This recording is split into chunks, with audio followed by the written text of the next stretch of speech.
bueno, primero sí que igual hacer una pequeña introducción sobre el área de estudio, que al fin y al cabo, pues sí que es cierto que aquí se me ha planteado diferentes dudas que coger si el área funcional, tal y como lo define el plan territorial, es parcial, coger la comarca del Gran Bilbao, que es, digamos, el área que se considera estadísticamente, los datos a nivel de comarca, en el Eustat vendrían a ese nivel, o incluso el área funcional urbana, que ya cogería hasta incluso municipios como Castro, de Cantabria. Entonces, bueno, al final he optado por el área funcional tal y como se establece en el plan territorial parcial, porque es un poco también a nivel de ordenación del territorio, pues igual el instrumento que nos sirve para esto.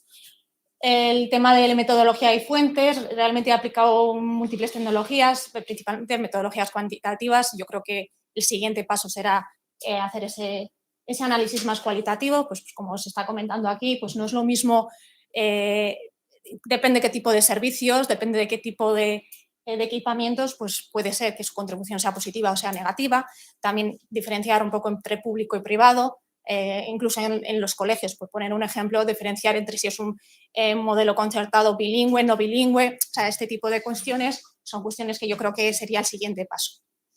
Y bueno, luego ya expresando los análisis y los resultados y un poco las conclusiones que he obtenido de este trabajo preliminar. Bueno, pues el área metropolitana de Bilbao tiene 35 municipios, una población de más de 900.000 habitantes y representa, en un área bastante concentrada, implica pues, el 78% de la población de todo Vizcaya y el 41% de la de Euskadi. O sea, sí que es un área que concentra el mayor volumen de población de todo el País Vasco. En cuanto a superficie, pues no cuenta con una superficie demasiado extensa, es una superficie limitada, pues que viene a representar el 7% de la del País Vasco. Es interesante ver cómo se ha organizado el modelo territorial, ¿no? Sobre todo el modelo urbano, pues la clasificación del suelo es bastante, sí, aquí también me cambian los colores, pero bueno, la clasificación del suelo es bastante indicativa. Al fin y al cabo, la ría ha sido un poco el eje vertebrador del crecimiento y vemos que, bueno, pues que apenas tiene suelo para crecer. Los colores que ahí aparecen en tonos verdosos sería lo que es donde se permite crecer. Entonces vemos que es muy limitado porque ya está bastante, el espacio construible está muy comatado. Bueno, unos cuantos indicadores territoriales que, bueno, que al fin y al cabo lo que nos indican es un poco que es una de las áreas donde se dan las mayores densidades urbanas del País Vasco, pero es que aparte, bueno, pues vemos que, no se ven apenas los gráficos, pero bueno, vemos que dispone de muy poco suelo urbanizable respecto al suelo urbano, que no va a poder crecer, que el suelo urbanizable y el incremento de vivienda se concentra en unos pocos municipios, o sea, los pocos municipios que van a crecer van a ser Derio, Loio, Barrica o Zamudio. Bilbao ya está totalmente colmatado y entonces, bueno, pues también esto nos puede servir para entender luego el tema de los equipamientos, dónde se ubican, el tema de la segregación que está ocurriendo con los niveles, han aparecido antes datos como que hay zonas que no están muy segregadas, pero igual es porque son zonas nuevas, de nueva construcción y que tienen un perfil de renta bastante similar. Entonces eso nos puede servir para entenderlo. Bueno, aquí también lo que podemos ver es un poco los usos del suelo según los datos de Corine del año 2018. Entonces, bueno, no se identifica muy bien en la pantalla, pero lo que sí que podemos ver es que hay suelos industriales o comerciales que tienen una localización de alta centralidad y que incluso, bueno, pues por ejemplo, en el caso de Bilbao se puede ver cómo se está dando esa reconversión de suelos industriales a suelos residenciales, pues toda la zona de Abando y Barra, ahora el futuro está en Zorrozaurre. Entonces, bueno, que esos pueden ser espacios también de oportunidad para el tema de equipamientos y, bueno, para una redistribución de esos equipamientos. En cuanto a la metodología y las fuentes, bueno, el trabajo lo he estructurado en lo que es la metodología en tres fases. La primera fase es el diagnóstico de la vulnerabilidad urbana, pues para identificar qué áreas son las más vulnerables, y aquí he utilizado diferentes técnicas estadísticas, multivariantes principalmente. Entonces, primeramente, he querido ver un poco qué dimensiones, porque para hacer esta definición de vulnerabilidad urbana no me baso solo en la renta, sino que he querido introducir más variables. Entonces, ¿qué dimensiones influyen más en esa vulnerabilidad? También he intentado sintetizar toda esa información de las variables a través de un análisis un proceso de análisis jerárquico para obtener un índice que me permita pues, dar un valor a cada una de esas secciones. He intentado analizar también a través del índice de Moran y el de Getty-Sor, pues si se produce esa correlación espacial, si se están concentrando esas secciones más vulnerables en algunas zonas, y luego, pues para intentar hacer una clasificación, una taxonomía de estas secciones, sí que he aplicado un análisis clúster, pues para intentar sacar los grupos de secciones. La segunda fase ha sido analizar la densidad institucional. Entonces, aquí sí que, bueno, pues me he tenido que servir, no tenemos una geodata tan buena como la que tenéis aquí, sí que tenemos pues Open Data Euskadi, que algunos de los servicios están hasta georreferenciados, te los tienes que descargar, luego, bueno, pues situar en el mapa y demás. Pero sí que ha habido que hacer bastante trabajo manual, laborioso, incluso pues eso, ir servicio a servicio a través de Google Earth, identificándolos, georreferenciándolos, para después subirlos a la base de datos. Y hemos asignado todos esos servicios, una base de datos bastante amplia, a cada sección. Y lo que sí que he hecho para ver realmente la distribución de estos equipamientos y servicios ha sido calcular unos coeficientes de localización. Previamente he relativizado todos esos equipamientos en función de la población de cada sección, pues para que sea más comparable. Y bueno, con ese cálculo de coeficientes de localización sí que he identificado un poco dónde están cada uno de estos servicios localizados. Y la tercera fase es interrelacionar estas dos variables, ¿no? Cómo la vulnerabilidad y la densidad institucional pueden estar interrelacionadas. Esto lo he hecho a través de un análisis de correlaciones y esta es un poco la pregunta que me hago, ¿no? Entonces, dentro de los indicadores de vulnerabilidad he tenido en cuenta como tres grandes dimensiones. Por un lado, la vivienda, pues con datos del Eustat, de la Estadística Municipal de Viviendas. Hay algunos indicadores que van a contribuir positivamente a la vulnerabilidad y otros que van a contribuir negativamente. Ahí tenemos esa columna que lo indica, ¿no? Pues, por ejemplo, la antigüedad, cuanto más antigua es una vivienda, más se supone que es una zona más envejecida, que puede ser, por tanto, más contribuir a una mayor vulnerabilidad. Mientras que viviendas de mayor tamaño, pues todo lo contrario, ¿no? Entonces, bueno, pues por un lado, una primera dimensión de vivienda, otra dimensión demográfica, pues con indicadores demográficos como pues, ver si el envejecimiento puede estar influyendo en una mayor vulnerabilidad, bueno, pues también la tasa de actividad, el porcentaje de extranjeros. Bueno, pues ahí vemos un poco de dónde también he ido sacando esos datos, he combinado pues, datos del INE, sobre todo esta estadística experimental, que están bien pues para el nivel de unidad censal, pues se disponen de muchos indicadores, también con datos de Eustat, tanto del nivel educativo, de la Estadística Municipal de Educación o de la Estadística Municipal de Actividad. Y luego tendríamos también una serie de variables relacionadas con la renta, ¿no?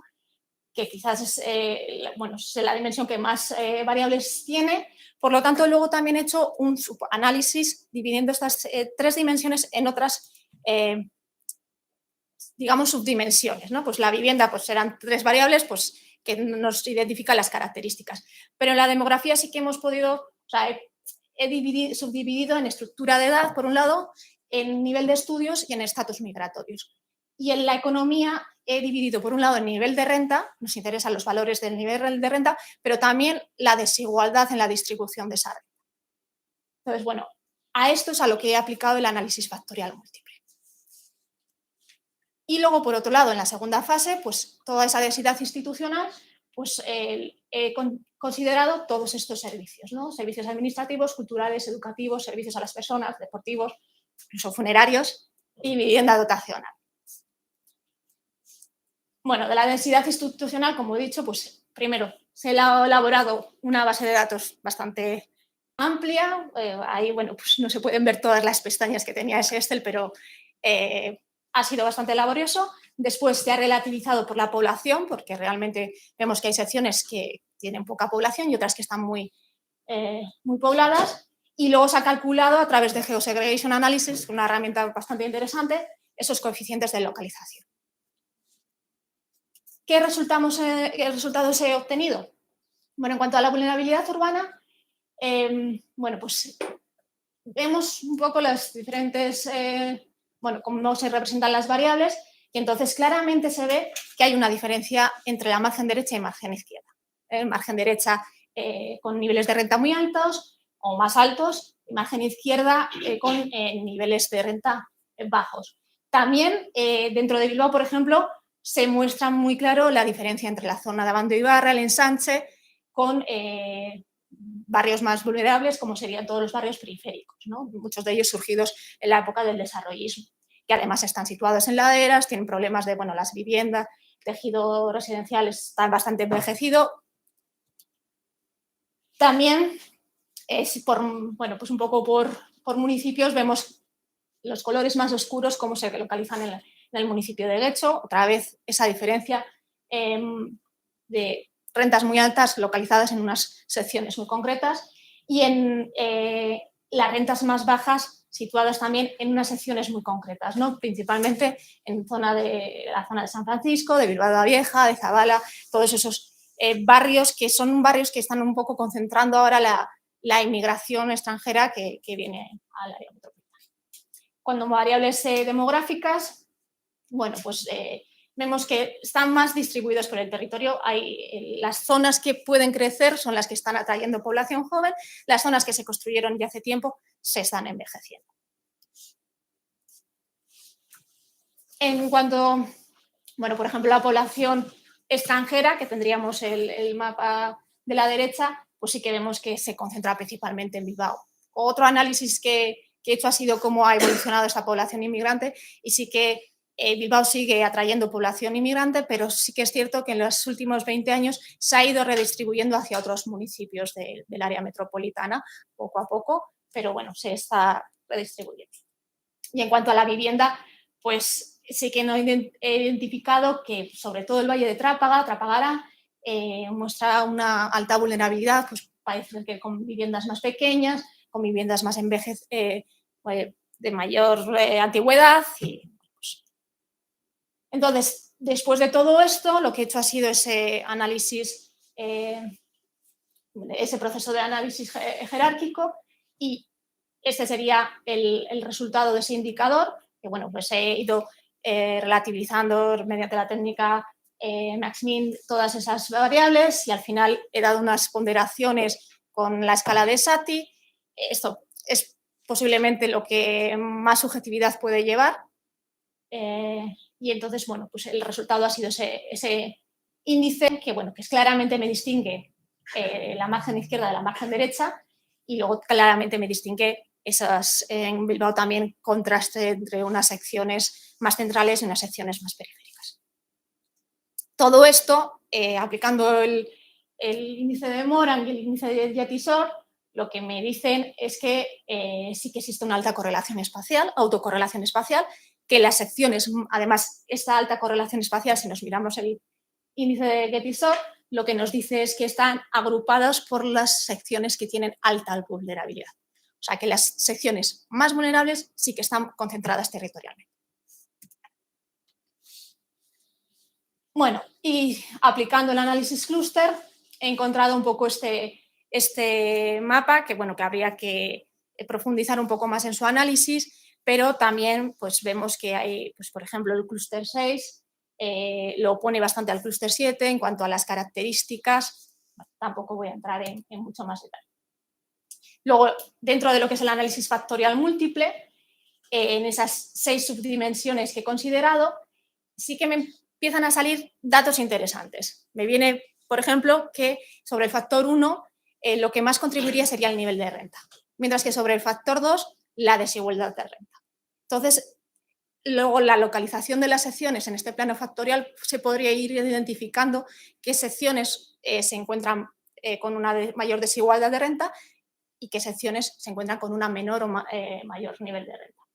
Y luego También, por ejemplo, es interesante ver cómo se sitúan en el mapa, en el plano factorial, la variable inmigración o la subdimensión de inmigración, el nivel de estudios y las condiciones de viviendas. Parece que hay una interrelación bastante importante entre estas tres subdimensiones. En cambio, la estructura demográfica, la población envejecida, pues no tiene mucha importancia en términos de pues, su contribución a la vulnerabilidad.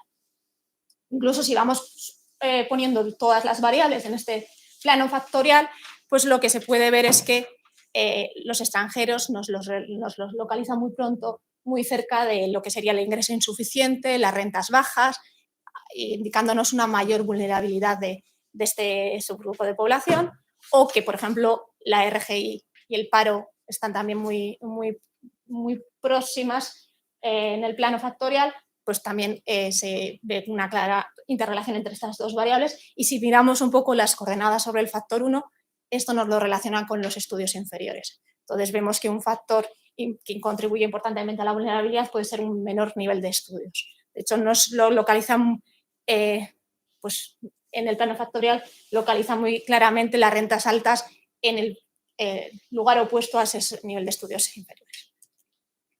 En cuanto a la desigualdad institucional, bueno, pues rápidamente, servicios, equipamientos y administrativos, pues se ve que los municipios con menos renta presentan unos mejores ratios por habitante en este tipo de servicios.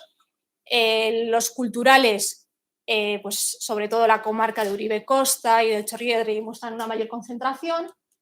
En cuanto a los servicios de equipamientos deportivos, están redistribuidos de forma bastante homogénea y vemos que incluso haciendo con la desviación estándar, pues que no hay muchas diferencias entre las secciones que tienen más concentración de estos equipamientos y las que tienen menos, o sea que es algo bastante homogéneo.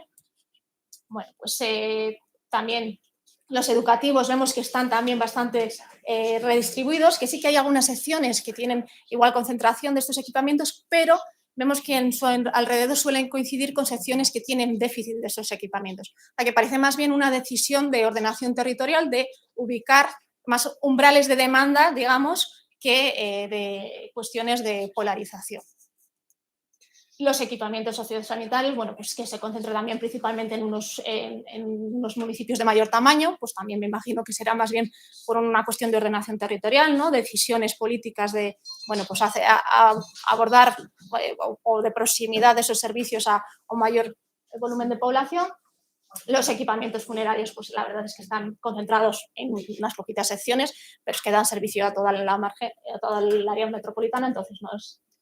Y la vivienda protegida, y esto yo creo que es otra futura línea de investigación, porque aquí he considerado tanto vivienda protegida oficial en régimen de propiedad, como vivienda social, como alojamientos dotacionales, y hay mucha diferencia entre qué tipo de tipología de vivienda y qué tipo de segregación se puede generar. Pues bueno, pues vemos que sí que está concentrada en unas pocas secciones, principalmente en secciones de más vulnerables. Zona minera, margen izquierda y luego pues en nuevos Echavarri, Basauri, también en Bilbao. Bueno, al final todos estos estos equipamientos también he intentado analizar si están concentrados territorialmente. Algunos me dan que están concentrados, otros que es una distribución aleatoria, o sea que tampoco es algo que realmente se vea que hay una clara concentración en determinadas secciones. Y luego, en cuanto a la correlación, esto es lo que sí que me ha interesado ver, la correlación entre esos servicios y recursos públicos y el índice de vulnerabilidad urbana, pues vemos que todos los valores de la correlación de Pearson son bastante bajos, por lo tanto no se ve que haya que contribuyan a una mayor vulnerabilidad o una menor vulnerabilidad, sino que se ve cierto equilibrio en su organización territorial. Y esta es igual un poco la diferencia que estoy viendo con otras áreas metropolitanas de las que habéis presentado aquí. Entonces, como conclusiones, bueno, pues el índice de vulnerabilidad urbana sí presenta una alta autocorrelación espacial. Las secciones más vulnerables están concentradas territorialmente. El índice de Gettysburg nos indica que existe también ese agrupamiento, pero de las secciones con más vulnerables. Ciertos recursos y servicios públicos, especialmente los servicios culturales y los servicios de atención a las personas, sí que muestran una alta autocorrelación espacial, pero hay otros que no, que se distribuyen aleatoriamente. Y lo que sí que nos observamos es esa correlación entre una mayor concentración de servicios y equipamientos públicos y una mayor vulnerabilidad organizacional.